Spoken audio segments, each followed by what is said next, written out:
So one thing I want to talk about, we talked about the transition, and then the number two thing was real estate. I don't want to rent anymore. I want to own property wherever I go. That's just a personal thing.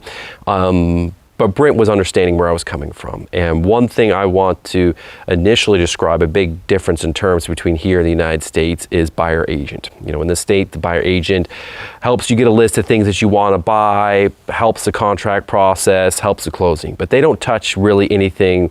They'll give you some network advice for whether it be bank loans or inspections. Usually your buyer's agent in the United States is just facilitating getting that final contract done, get you to the hunt form stage, and then they're off on their own.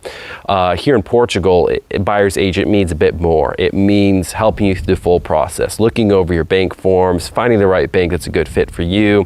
So having the right buyer's agent in Europe, or specifically here in Portugal, is critical. And another reason why it's absolutely critical is here it's not as structured as United States. And you can list any house with as many broker agents as you want, right? So there could be 5 agents listing this one house, which wouldn't happen in the United States. One person has listing, that's that. So this creates a pricing war with just one single house. And so the prices aren't as set as well here in Portugal as in the United States.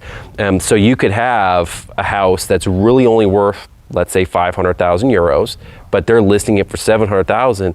With the right talking and the right, finagling, they could get a buyer to go the whole way. Now, if you have a bank is going to want an appraisal, and then you're going to have problems on the backside, and it's going to be a nightmare. Contracts are different here too. A lot of times with the contracts, and this is why you need to have a great buyer's agent, you need to have people like Brent to understand you. In the United States, if an appraisal comes above the ask price, most of the time you have a contingency to step out or work with the seller or renegotiate. You're not going to lose your earnest money. Here in Portugal, there's pretty much way the standard contracts are written, you're going to lose that earnest money if you don't buy that house, regardless of what happens. So you need to have a buyer's agent. You need to have someone looking over, making sure you understand the differences between here in Europe and the United States, and making sure that you understand what you're getting into. When you sign this dotted line, this money could be gone. And also fighting for it to make sure those contingencies that you were expecting in the contract are there. And so that you're not uncomfortable, and making sure you get that in there. And so that's one big thing that I have to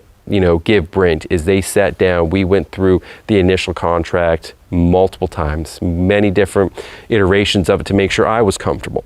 And I brought a lot of the United States standards in real estate that I was not going to budge on. And so it took a lot of finagling with Brent and arm twisting to get the seller to agree to this, because we don't do that in Portugal. And it's they were very front with the seller. If you want them, when you want the buyer to continue with this house, you're going to have to do it. And in the day, it all worked out. I had the protections I needed in case things didn't work out. It did, but that's something that you can't put a price on that, right? And so that's what I really wanted to bring with Brent, is they did the full package like it's expected in Portugal. Not only did they help me negotiate the contract like I expected it, they facilitated with the financing, making sure the bank had everything they need. They created last minute, because I don't have any European income, everything's the United States, my mortgage, when we started the process, we filled it out, they thought it would be good, it got sent to committee, right?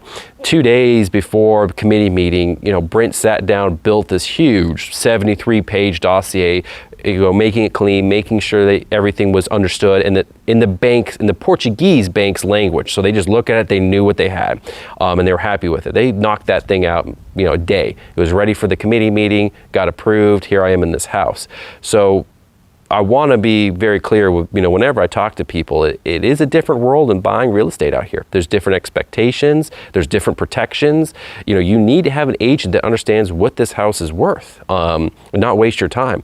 In the United States, we can get on Zillow, any of the various MLS, you get with a broker, you can do half the work yourself to find the home you want to find, and then negotiate with the seller's agent, get a little bit of a better deal. You can't do that out here in Portugal. You need to make sure you have someone from first minute you start looking, and there is Idealista, they have listings and stuff like that, but there'll be multiple brokers involved, and I highly recommend anybody to find a good agency. And what I've heard here time and time again, speaking with other expats that have moved here to Portugal, is there's not very many good agents out there. There's really no buyer's agents, because they don't see that as a money. You know, it's a lot of work for buyer agents out here because they're expected to go the whole 9 yards.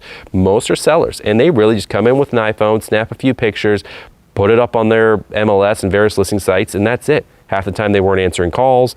You know, expats really struggle out here to get the support they need. And so that's why I highly recommend Brint. It was flawless for me in my experience.